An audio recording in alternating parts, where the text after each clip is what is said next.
It's challenging to jam more than 60 years of Unity service into a couple of sentences, but I'll try. Reverend Phil is Capital City Unity's founder, and he is our minister emeritus. Together, he and his wife and partner, Dorothy Pearson, started and grew churches in Hawaii, Sacramento, Monterey. He produced the Best Is Yet to Be TV show. They served at Unity Village. They started the Prove Me Now ministry. Phil has authored several spiritual metaphysical books and dozens of articles. Frankly, this guy just doesn't understand retirement, and we are very grateful that he does not. So Phil, we're excited you're here, and we are all yours. So take it away. I am so delighted to be with you today. As always, it's like coming home to my spiritual family. I am especially blessed to be sharing with you on Mother's Day. However, I do not want to start talking about Mother. I want to do what Mother has told me to share with you, and that would explain what I'm doing in Surprise, Arizona. I want to remind you, because I've shared this with you before in the past, and I do so because I think it's perhaps the most important thing that Jesus has ever said to us. In the Gospel of John, in the 21st chapter, we have this verse. Verily, verily, I say unto you, when thou wast young, thou girdest thyself and walkest whither thou wouldst. But when thou shalt be old, thou shalt stretch forth thy hands, and another shall gird thee and carry thee whither thou wouldst not. Unfortunately, in the following verse, someone in the distant past took it upon themselves to say that was to tell us how it was that Peter was going to die. And I'm wanting to share or remind you, because I've shared it before, that that isn't at all what Jesus meant. What he meant was that when you gain the wisdom of spirit, you stop trying to run your own life and you open yourself to the direction and the guidance of spirit. Somehow, in my distant past, I took that without knowing even the scripture as my way of life, that I, as a very young person, gave myself over to God. That is, whatever God wanted to do with my life, I believed it would be good because I believed that God loved me. Now, my mother did have a definite part in that because she was a wonderful example for me of someone who felt that way about her life and lived with a great spiritual depth. And so early on, I trusted. I opened my arms, as the scripture said, and said, here I am, God, use me. And my life story has been that I have gone where intellectually I had no thought of going. I never really intended to go into the ministry. I started out as a career in the oil business, and it seemed to be a promising career. But something happened that took me away from that, and I ended up going into the ministry and found that my whole heart was fulfilled in this direction. Intellectually, I never thought of going into the ministry, but once that came to my life, I realized this is where I belong. And I have been so fulfilled and happy and satisfied. Once I was in the ministry, I was asked once to be an associate minister with someone when I first was ordained. And intellectually, I said, I don't want to be anybody's associate. And so I said no. But then something happened that had me change my mind, and I said, I will. And when I did that, I found myself involved with a very beautiful person by the name of Dorothy. And that eventually led to having Dorothy be a lasting part of my life. Greatest miracle of my life. was sharing it with Dorothy. And on through the years, this has sort of been the story of my life. I never thought of leaving Sacramento. I thought I was going to stay in, well, actually, some of you will recall, I thought I was going back to Unity School. I was asked to go back there by the CEO at that time. And then something told me that wasn't right for me. And so I turned that down and thought I'd stay in Sacramento. But by then, I had already given the church over to Cherie, as some of you remember. And I also had helped the man who owned the house that I was renting. I had helped him to convince some people that it was a great place to live, and he had already signed a contract. So I had no place to live. I had no church to serve in. And so I said, where will I go? I went to Reno. And I was so wonderfully fulfilled by my 4 years in Reno. I lived in a home, as some of you perhaps have heard, that overlooked the city and the mountains of Reno.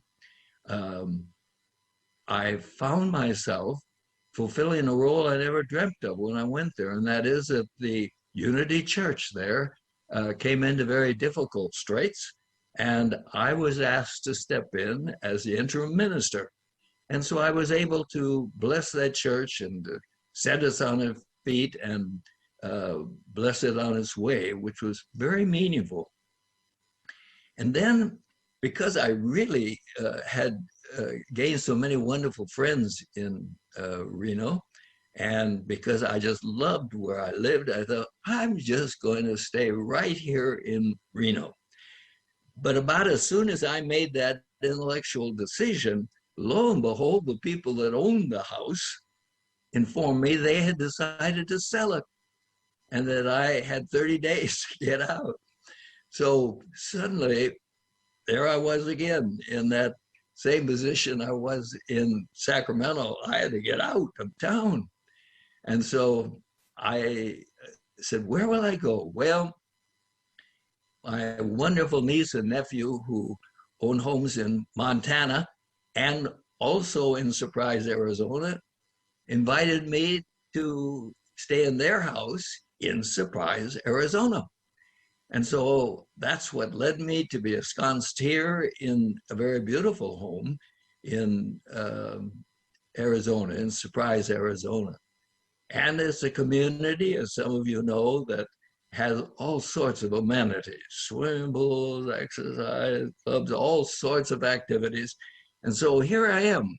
I have no idea exactly what I can fulfill in terms of my spiritual background, or I should say ministerial background, but I think Spirit knows what Spirit is doing and that I will find the doors open to me as they did in Reno and have every step along the way.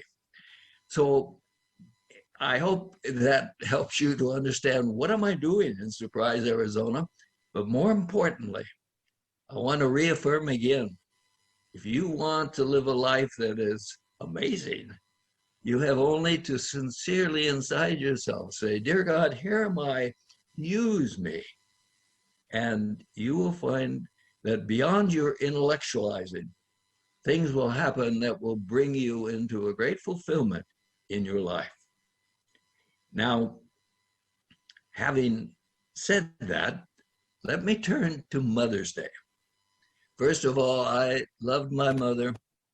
What a wonderful, wonderful soul. And I can tell you, she would be more than pleased to think that I was in the ministerial position I am and sharing such thoughts as we're sharing today. My mother was an example of what we think of when we think of the ideal mother. Unfortunately, not all mothers are ideal. To be the ideal mother, I suggest there are two incredible aspects of consciousness that are important. And the first is, of course, the one that we honor most, absolute love. A love that truly is the fulfillment of the feeling and the thinking of at-one-ment. Mothers are perhaps easier able to do that toward their own children because they've come out of their body. This is a part of their very being. And a good mother feels that and loves with that total sense of at one-ment. There is no limit to what that feeling of love would bring forth from the mother to bring forth the well-being of the child. That is certainly half of what I think of when I think of the perfect mother, that absolute love. But there's another part that is equally important, and that is the companion consciousness to love, which is discernment. Discernment. Whether or not we see the good or less than good.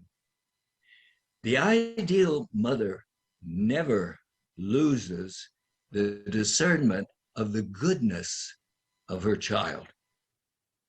Doesn't matter what the child might do, and I mean that in the absolute.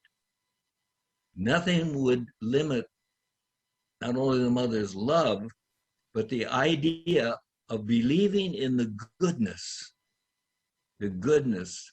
of their child. When I think about this, I realize that today there are many people who think that to be loving is enough. But the fulfillment of the mother consciousness must not only be loving, but it must discern the good only. I know that I certainly have had some major trips in my life. No, by trips I mean falling. I certainly have come up short on a couple of occasions in my life, and I know that it meant everything in the world to me that in one occasion, at least, when it was a major mistake, my mother never wavered in her sense of my innate goodness and her faith in me. We might assume that that would be true of all mothers, but it isn't always true. I remember a story that I told the church a long time ago when I was thinking about sharing this, and I thought of a story called, it wasn't called anything, but the key word was it wasn't a mother, it was a grandmother who said, "Good boy, Joey. Joey is a good boy." And I think I entitled my lesson, "Good Boy, Joey," because Joey was a mess. In the story that I shared, which was assumedly a real story, Joey got himself in trouble with the law. Joey messed up with drugs and all sorts of things. And all of the family came down on Joey and said, "He's no good." And the grandmother, in her presence, nobody dare say, because she's, "You don't say that, Joey, good boy. Joey is good boy." And this is the absolute essence of the pure love that is found in true motherhood. It always affirms and believes in the innate goodness of their child. And of course, metaphysically, that has to be true because God is in every one of us. And to decree that anyone is not good is to deny that presence of God. To me, this understanding of motherhood is especially important in the day in which, this day in which we live, because I see in a